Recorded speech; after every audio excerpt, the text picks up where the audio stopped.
नमस्कार। आज हम पढ़ेंगे भाषा मंजरी हिंदी पुस्तक, जिसमें पाठ 1 है वीर तुम बढ़े चलो, कविता है। ठीक है, तो हम पढ़ते हैं। उससे पहले आचार्य जी की कोट्स देख लेते हैं। आचार्य जी के बारे में तो आप सभी जान ही रहे होंगे। आचार्य जी आईआईटी, आईएएम, आईएएस निकाल चुके हैं। अभी उच्चतम जो बात है हर लोगों तक पहुंचा रहे हैं, उच्चतम ग्रंथों की बातों को बिल्कुल सरल अर्थों में।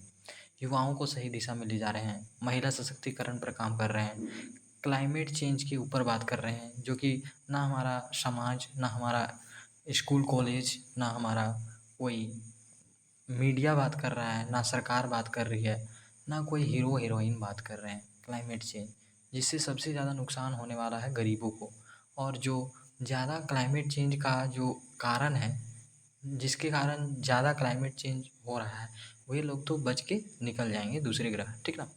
तो आप आचार्य जी की वीडियोस देखिए। विद्यार्थी जीवन के ऊपर ना उन्होंने लगभग 1000 से अधिक बातें कही है, जो कि विद्यार्थियों के लिए बहुत मददगार है। अब हम देखते हैं कोट्स के बारे में। ऊर्जावान संकल्पवान युवा चाहिए। आचार्य जी क्या कह रहे हैं? ऊर्जावान संकल्पवान युवा चाहिए, जो आज मानवता की चेतना को ऊंचाई देने का जिम्मा उठाए। तुम आगे बढ़ो, कह रहे हैं। ठीक है, ऊर्जावान संकल्पवान युवा चाहिए, जो आज मानवता की चेतना को ऊंचाई देने का जिम्मा उठाए। आगे बढ़ो तुम। आचार्य प्रशांत। तो हम आगे बढ़ते हैं। ठीक है ना। वीर तुम बढ़े चलो, वीर तुम बढ़े चलो, धीर तुम बढ़े चलो, वीर तुम बढ़े चलो, धीर तुम बढ़े चलो। हाथ में ध्वजा रहे, बाल दल सजा रहे। हाथ में ध्वजा रहे, बाल दल सजा रहे। ध्वज कभी झुके नहीं, दल कभी रुके नहीं। दल मतलब सेनाएं। ठीक है ना। ध्वज कभी झुके नहीं, दल कभी रुके नहीं। वीर तुम बढ़े चलो, वीर तुम बढ़े चलो। आगे क्या कह रहा है? सामने पहाड़ हो, सिंह की दहाड़ हो। सामने या तो पहाड़ हो या सिंह का दहाड़ हो, तुम निडर डरो नहीं, तुम निडर डरो नहीं, तुम निडर डटो वहीं। क्या करो? तुम निडर डरो नहीं और तुम निडर डटो वहीं। वीर तुम बढ़े चलो, धीर तुम बढ़े चलो। मेघ गरजते रहें, मेघ बरसते रहें। ठीक ना। क्या क्या हो रहा है? या तो पहाड़ आ जाए सामने या सिंह दहाड़े सामने, या तो मेघ गरजते रहे या मेघ बरसते रहे। ठीक ना। बिजली कड़क उठे, बिजलियां तड़क उठे। वीर तुम बढ़े चलो, धीर तुम बढ़े चलो। प्रातः हो कि रात हो, सुबह हो कि शाम हो, संग हो ना साथ हो, अकेले हो या संग में हो। सूर्य से बढ़े चलो, चंद्रमा से बढ़े चलो। वीर तुम बढ़े चलो, धीर तुम बढ़े चलो। ठीक है, आगे देखते हैं नेक्स्ट पेज में। एक ध्वज लिए हुए, एक प्रण किए हुए, मातृभूमि के लिए, पितृभूमि के लिए। वीर तुम बढ़े चलो, धीर तुम बढ़े चलो।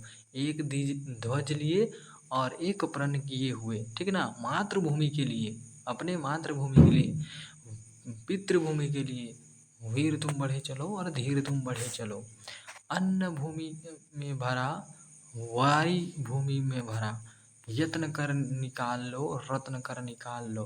अन्न भूमि में भरा हुआ है, वरी भूमि में भरा हुआ है, यत्न कर निकाल लो और रत्न भर निकाल लो। वीर तुम बढ़े चलो, धीर तुम बढ़े चलो। द्वारिका प्रसाद माहेश्वरी ने इस कविता को लिखा है।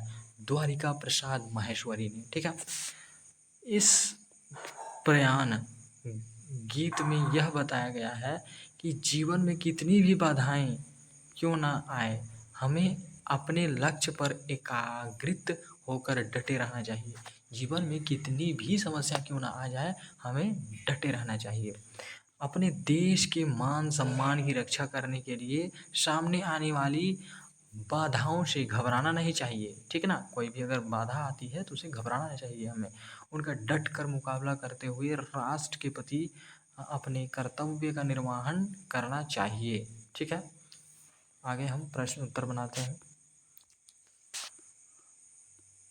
देखिए, अभ्यास एक में है, ठीक है, अभ्यास एक में।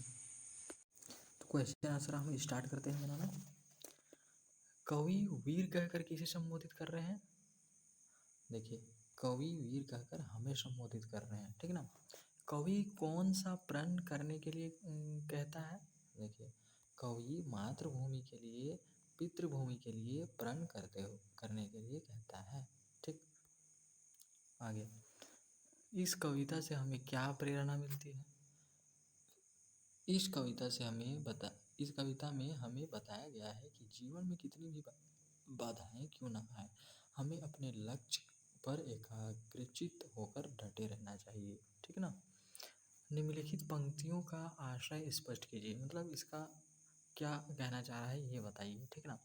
अन्न भूमि में भरा, वीर भूमि में भरा, यत्न कर निकाल लो, रत्न भर निकाल लो, वीर तुम बढ़े चलो, धीर तुम बढ़े चलो। इसका मतलब क्या हो रहा है? देखिए, अनाज और वीर बहुत हैं भूमि में, प्रयास करके रत्न निकाल लो, वीर तुम बढ़े चलो और धीर तुम बढ़े चलो, ये कहने का मतलब है उसका, ठीक है। अगला क्वेश्चन क्या है कि इस कविता से के माध्यम से कवि हमें क्या संदेश देना चाहते हैं? तो हम लोग पढ़ते हैं,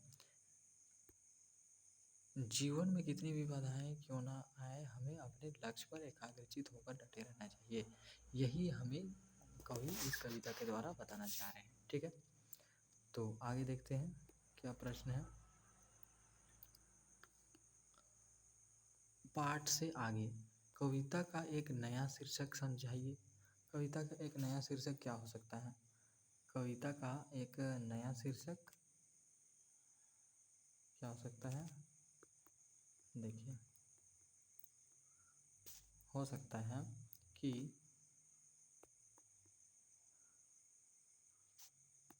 वो धीर तुम बढ़े चलो, वीर तुम बढ़े चलो, ये कविता का शीर्षक है। तो हम दूसरा बना सकते हैं धीर तुम बढ़े चलो, ठीक ना। आगे क्या क्वेश्चन है, कविता को पढ़कर आपके मन में किस प्रकार के भाव जगते हैं? लिखिए, किस प्रकार के भाव जगते हैं कविता को पढ़ने के बाद? तो कविता को पढ़कर हमारे मन में यही बात जगती है कि कितनी भी बाधाएं जीवन में क्यों ना आ जाए, हमें डटकर सामना करना चाहिए, ठीक ना। आगे क्या प्रश्न है, राष्ट्र ध्वज को फहराने के कुछ नियम पता कर लिखिए, ठीक है ना। तो देखिए, राष्ट्र ध्वज को बनाने का कुछ नियम हमने लिखा है। अगर झंडा किसी मंच पर फहराया जा रहा है तो ध्यान रखना है कि वक्ता जो भाषण दे रहा है का मुंह श्रोता की ओर हो, मतलब सुनने वालों की तरफ हो, और झंडा के दाहिनी ओर होना चाहिए। झंडा उसके दाहिनी ओर होना चाहिए, जो बात कर रहा है उसके दाहिनी ओर झंडा होना चाहिए, ये नहीं कि बाईं ओर, ठीक ना। तिरंगे बगल में अगर किसी भी झंडे को लगाना है तो उसका स्थान तिरंगे के नीचे होना चाहिए। अगर तिरंगे झंडे के अगल बगल यदि हमें और झंडे लगाने हैं तो वो जो उसका ऊंचाई होगा वो नीचे होगा, ठीक है ना। तिरंगा किसी भी प्रकार से जमीन को नहीं छूना चाहिए, तिरंगा किसी भी प्रकार से जमीन को नहीं छूना चाहिए। ये सब और बहुत से नियम है, तो हमने इतना लिखा है, ठीक है। अब क्या कह रहा है, धरती हमें बहुत कुछ देती है, अन्न जल, इसके अलावा धरती हमें क्या देती है? इसके अलावा और क्या देती है अन्न और जल के अलावा? देखिए,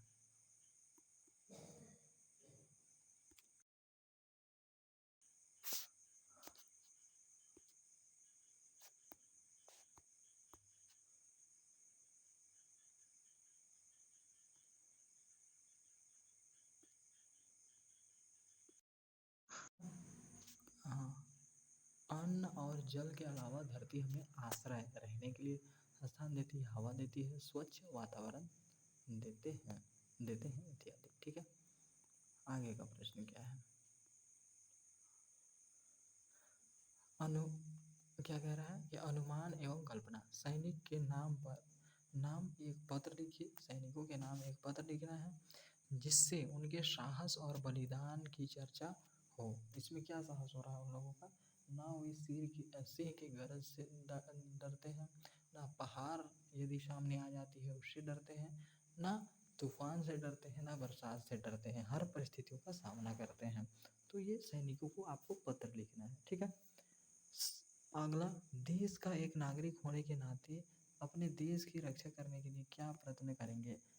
देश की रक्षा के लिए हम अपनी जान भी दाव में लगा देंगे, ठीक है ना। भाषा संदर्भ, निम्नलिखित शब्दों को पढ़िए और उनमें एक संयुक्ताक्षरों पर ध्यान दीजिए। ध्वज, अन्न, रत्न। उपयुक्त शब्दों में ध्व, न, नरन, त्यन संयुक्ताक्षर हैं। ये क्या है? संयुक्ताक्षर है। अक्षरों को संयुक्त करते समय इन बातों का ध्यान देना चाहिए। देखिए क्या बात, अंत में पाई जाने वाली वर्ण जैसे कि घ, ग, घ, च, ज, झ, ञ, न, त, थ, ध, न, प, ब, भ, म, य, ल, व, तालव्य, मूर्धन्य, धन्य, ह नहीं है, अक्षर त्र ज्ञ है, को अन्य वर्णों के संयुक्त करते समय इनकी पाटी में पाई हटा दी जाती है। ये जो लाइन है ये हटा दी जाती है, ठीक है। ये जो लाइन हो रहा है जैसे कि काम में हम लोग ऐसा किए तो ये पार्टी को हटा देगा, ठीक ना, पार्टी को हटा दिया जाता है। जैसे कि कृत घन, भाग्य, जैसे भाग्य, ग का क्या किया गया है? ग का जो है उसे ये हटा दिया गया है, पार्टी, ठीक ना। आगे,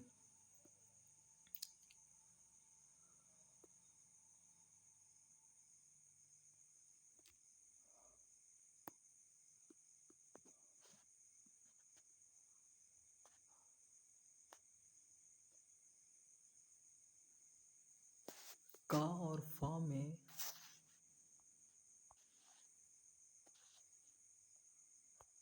क्या कह रहे हैं?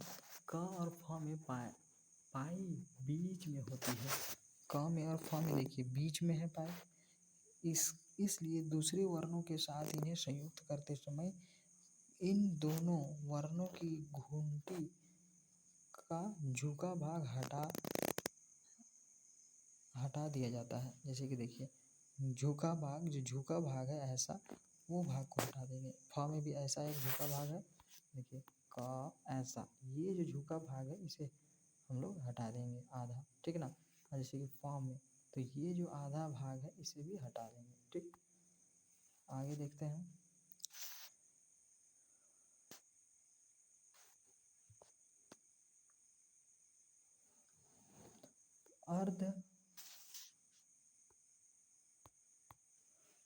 अर्ध पाई वाले वर्ण क्या क्या है? अर्ध पाई वाले वर्ण, आधा पाई है इस सब में, देखिए अर्ध पाई का मतलब जैसे कि अंगा, छोटा सा अर्ध पाई है ट, अर्ध पाई है ठ, अर्ध पाई है, तो अर्ध पाई वाले को संयुक्त करते समय इनको हलंत के रूप में लिखा जाता है। जैसे कि लट्टू, लट्टू, पट, पट, ठाय, पाठ्य, ठीक है, टिड्डी, द्वंद्व, ग्राह्य, ग्राही, ठीक है।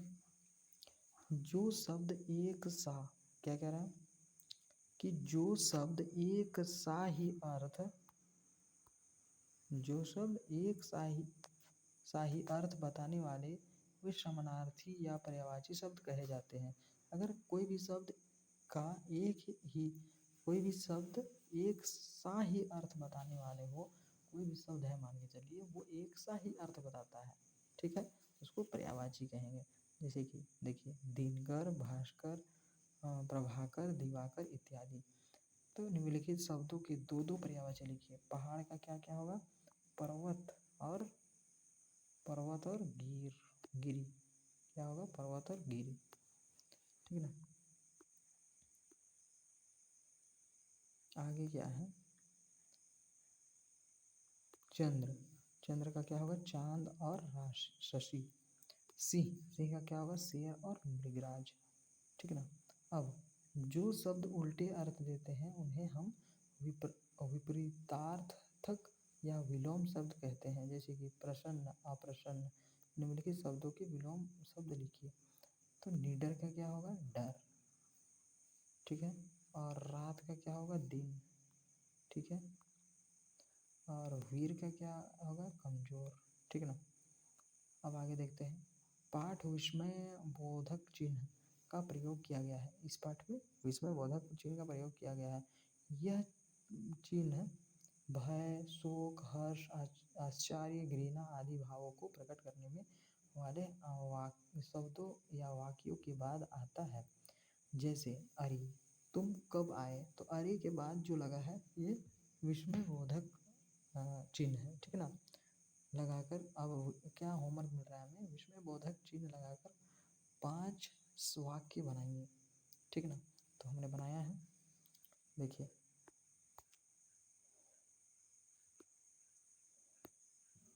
ओहो हम मैच हार गए। ओहो के बाद वाह तुम परीक्षा में पहला स्थान पर पहुंच गए। ठीक है ना।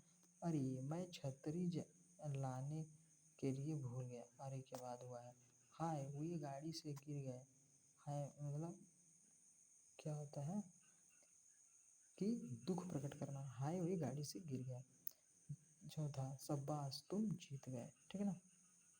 तो ये क्या है? ये जितना भी है ये शाबाश के बाद, ओहो के बाद, वाह के बाद, अरे के बाद, हाय के बाद जो चिन्ह है उसे क्या कहते हैं? विस्मय बोधक चिन्ह। ठीक है ना। आगे देखते हैं। कुछ करने को एक प्रयाण गीत को समूह गान के रूप में अपने विद्यालय की प्रार्थना सभा में प्रस्तुत कीजिए। समूह गान को जो सामूहिक रूप से गाया जाता है वैसे को आपको विद्यालय की प्रार्थना सभा में सम्मिलित करना है। ठीक है ना। देश प्रेम और सद्भाव बढ़ाने वाले अन्य तालिकाओं का संकलन किया जाता है।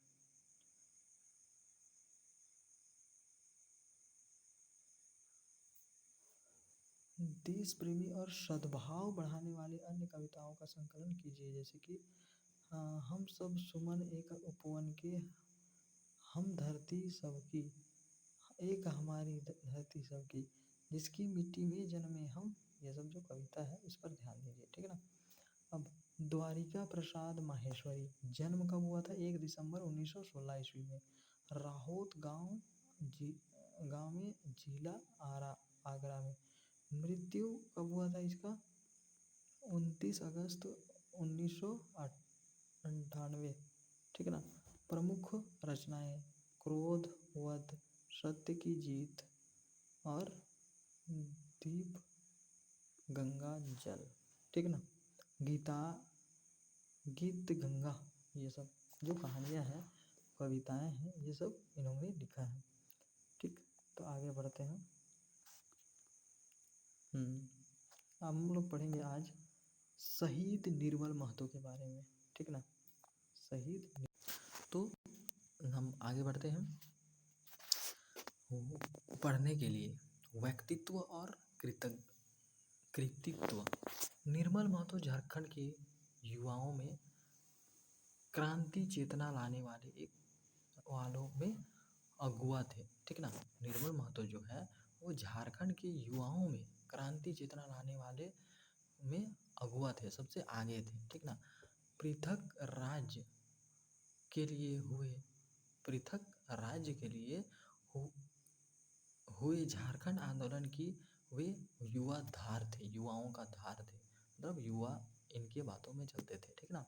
निर्मल महतो ने झारखंड राज्य बनाने और स्थानीय नागरिकों को उनका अधिकार दिलाने का जो सपना देखा था वह इनके बलिदान के बाद पूरा हुआ। इन्होंने सपना देखा था कि झारखंड राज्य बनाने का और स्थानीय नागरिकों को उनका हक मिलने का ये इनका इच्छा था। यह इच्छा कब पूरा हुआ? इनके बलिदान के बाद। ठीक ना। निर्मल महतो का जन्म, शहीद निर्मल महतो का जन्म 25 दिसंबर 1950 को झारखंड के पूर्वी सिंहभूम जिला में उलियान गांव में हुआ था। इनके पिता का नाम श्री जगबंधु महतो एवं माता का नाम श्री प्रिया कला महतो था। इन्होंने मैट्रिक की पास टाटा वर्कर्स यूनियन उच्च विद्यालय जमशेदपुर से तथा स्नातक की परीक्षा को ऑपरेटिव कॉलेज जमशेदपुर से पास किए थे। लोग प्यार से इन्हें निर्मल दा बुलाते थे। वे बचपन से ही मेधावी छात्र थे, मतलब तेज छात्र थे, फर्स्ट आने वाले। अपने 9 भाई बहनों में वे दूसरे स्थान पर थे। इनके कितने भाई बहन थे? 9 भाई बहनों में ये दूसरे स्थान पर थे। घर की आर्थिक स्थिति मजबूत नहीं थी, क्योंकि आप जान ही रहे जनसंख्या ज़्यादा है, इसलिए वे छात्र जीवन से ही बच्चों को ट्यूशन पढ़ाने लगे। वे छात्र जीवन से ही ट्यूशन पढ़ाने लगे। ठीक है। हंसमुख निर्मल दा कठिन परिस्थितियों में भी विचलित नहीं होते थे। कि कितना भी परिस्थिति, कठिन परिस्थिति आ जाए, वे हमेशा हंसते रहते थे और विचलित नहीं होते थे, घबराते नहीं थे। शांतिपूर्वक त्वरित निर्णय लेना उनकी विशेषता थी। ठीक है ना। झारखंड के क्षेत्रों में खुटकटी बरकरार रखने अंतर्गत जंगल और सुदूर देहाती क्षेत्रों की सड़कों को मुख्य सड़क से जोड़ने का कार्य, स्कूल एवं अस्पताल खोलने का कार्य, जंगल में उत्पादित वस्तुओं का उचित मूल्य दिलाने का कार्य, देहात के हाट बाजारों में महसूल वसूली बंद कराने का अभियान, कारखानों एवं खदानों में स्थानीय युवाओं को नौकरी दिलाने समेत कई आंदोलन में वे सूत्रधार रहे। ठीक है ना। इन सभी आंदोलनों में वे सूत्रधार रहे। निर्मल महतो ने अपना राजनीतिक जीवन झारखंड पार्टी से शुरू किया। कालांतर में वे वरिष्ठ नेता शैलेंद्र महतो की प्रेरणा से 15 दिसंबर 1980 को वे झारखंड मुक्ति मोर्चा में शामिल हुए। उनकी नेतृत्व क्षमता से दिसोम गुरु शिबू सोरेन इतने प्रभावित थे कि सम्मानपूर्वक उन्हें निर्मल बाबू बुलाते थे। ठीक ना। सम्मान पूर्वक मतलब इज्जत देते थे। 21 अक्टूबर 1982 को अकाल राहत 1982 में, ठीक है, अकाल राहत सुवर्ण रेखा डैम चांडिल से विस्थापित परिवारों को पुनर्वास और नौकरी समेत 21 सूत्री मांगों को लेकर क्रांतिकारी छात्र युवा मोर्चा द्वारा तिरुलडीह स्थित इचागढ़ प्रखंड कार्यालय के सामने प्रदर्शन किया जा रहा था। प्रदर्शन के दौरान पुलिस आक्रामक हो गई और चांडिल कॉलेज के 2 छात्र शहीद हो गए। ठीक ना। इस घटना ने निर्मल बाबू को झकझोर दिया।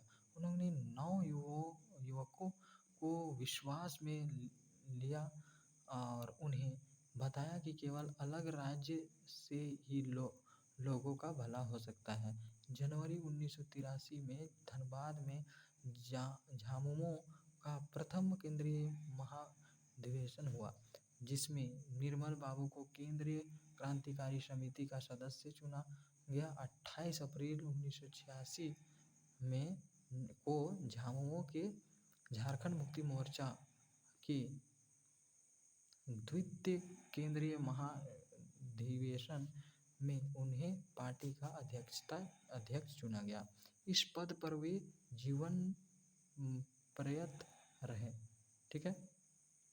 आगे निर्मल महतो ने 1 जून 1986 को आजसू पार्टी का गठन किया और इसकी कमान प्रभाकर तिर्की और सूर्य सिंह बेसरा को सौंप दी 1986 में। इस तरह निर्मल बाबू ने अपनी संगठन नेतृत्व क्षमता से झारखंड आंदोलन में कई जान फूंक दी। यह आंदोलन अपने चरम पर था, तभी दुर्भाग्यवश निर्मल दा दुश्मनों के षड्यंत्र के शिकार हो गए। ठीक। 8 अगस्त 1987 की सुबह निर्मल दा सूरजमंडल एवं मोर्चे में कार्यरत के साथ जमशेदपुर की चमरिया बिष्टुपुर स्थित टिस्को गेस्ट हाउस से बाहर निकल रहे थे। उसी समय एक सिरफिरे व्यक्ति द्वारा उनके ऊपर अंधाधुंध गोलियां चला दी गई। घटनास्थल पर ही उनकी मृत्यु हो गई। इसके साथ ही झारखंड आंदोलन का यह सितारा अनंत में समा गया, किंतु राज्य के युवाओं के प्रेरणा पुंज के रूप में निर्मलदा का व्यक्तित्व सितारा सदैव चमकता रहेगा, है ना। बहुत ही अच्छे, बहुत ही दृढ़ निश्चय वाले ये आंदोलनकारी थे। स्मरणीय तथ्य: शहीद निर्मल महतो पार्क हजारीबाग में स्थित है। यह झारखंड का सबसे बड़ा वनस्पति उद्यान है। निर्मल शहीद महतो मेडिकल कॉलेज धनबाद में स्थित है। ठीक, आगे क्या है, बस पाठ खत्म हुआ। तो आप अब हम मिलेंगे नेक्स्ट पार्ट में, ठीक ना। और जुड़े रहिए। आप आचार्य जी की वीडियोस ज़रूर देखिए। मैं डिस्क्रिप्शन में आपको एक क्लाइमेट चेंज, जो जलवायु परिवर्तन हो रहा है वो कैसे हो रहा है उसे आचार्य जी ने बताया है, आप ज़रूर सुनिएगा। मैं आपको डिस्क्रिप्शन बॉक्स में पिन कर दूंगा, ठीक है। नमस्कार।